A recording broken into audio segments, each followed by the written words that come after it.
സംസ്ഥാനത്തെ ലഹരിക്ക് അടിമപ്പെട്ട് ചികിത്സയ്ക്കെത്തുന്ന കുട്ടികളുടെ എണ്ണം കുത്തനെ കൂടുന്നുവെന്ന് വാർത്ത വരുന്നു. വിമുക്തിയിൽ കഴിഞ്ഞ കൊല്ലം 2880 കുട്ടികൾ ചികിത്സ തേടി.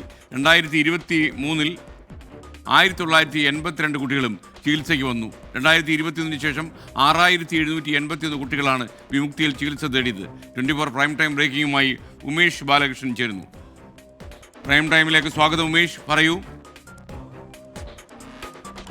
എസ്കെൻ, ഈ ഞെട്ടിക്കുന്ന കണക്ക് ഒപ്പം ആശങ്കപ്പെടുത്തുന്ന കണക്കാണ് വിമുക്തിയിൽ ചികിത്സ തേടുന്ന 18 വയസ്സിന് താഴെയുള്ള വിദ്യാർത്ഥികളുടെ ഈ കണക്ക്. സാധാരണഗതിയിൽ കേസിൽ പ്രതികളാവുന്ന വിദ്യാർത്ഥികളുടെ എണ്ണം, പ്രത്യേകിച്ച് ലഹരി കേസുകളിൽ പ്രതികളാവുന്ന വിദ്യാർത്ഥികളുടെ എണ്ണം കുറവാണ്. കാരണം ഏതെങ്കിലും രീതിയിൽ ലഹരികളുമായി മറ്റും വിദ്യാർത്ഥികൾ പിടിക്കപ്പെട്ട് കഴിഞ്ഞാൽ എക്സൈസ് ഉദ്യോഗസ്ഥരാകട്ടെ പോലീസ് ഉദ്യോഗസ്ഥരാകട്ടെ അവരെ ഉപദേശിച്ച്, അവരുടെ ഭാവി ഓർത്ത് അവരെ ഉപദേശിച്ച് വീട്ടുകാരെ ഏൽപ്പിച്ച് വിടുന്നതാണ് ഒരു സാധാരണ രീതി. പക്ഷേ 2021 ശേഷം 2018ലാണ് വിമുക്തി എന്ന രീതിയിൽ ഡി അഡിക്ഷൻ സെൻ്ററുകൾ എക്സൈസ് വകുപ്പ് തുടങ്ങുന്നത്. അത് 2021 ശേഷമാണ് 18 വയസ്സിന് താഴെയുള്ള കുട്ടികളെ ചികിത്സിച്ച് തുടങ്ങുന്നത്. ആദ്യം 2021 681 പേരാണ് സംസ്ഥാനത്ത് ആകെയുള്ള വിമുക്തി കേന്ദ്രങ്ങളിൽ ചികിത്സയ്ക്കെത്തിയത്. അത് 2022 ആയപ്പോൾ 1238 ഉയർന്നു. അതായത് നേരെ ഇരട്ടിയായി ഒരു വർഷം കൊണ്ട് ഉയർന്നു. 2023 ആകുമ്പോൾ അത് 1982 ഉയർന്നു.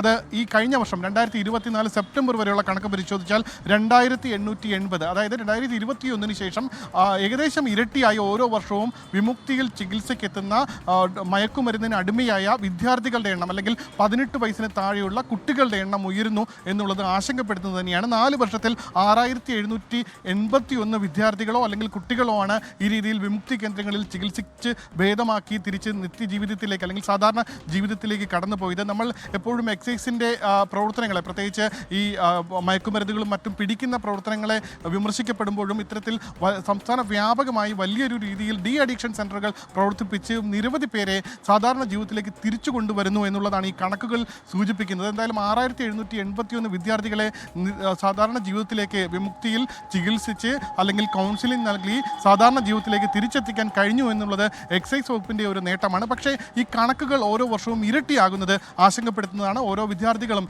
നാളെയുടെ കേരളത്തിൻ്റെ ഭാവിയാണ്.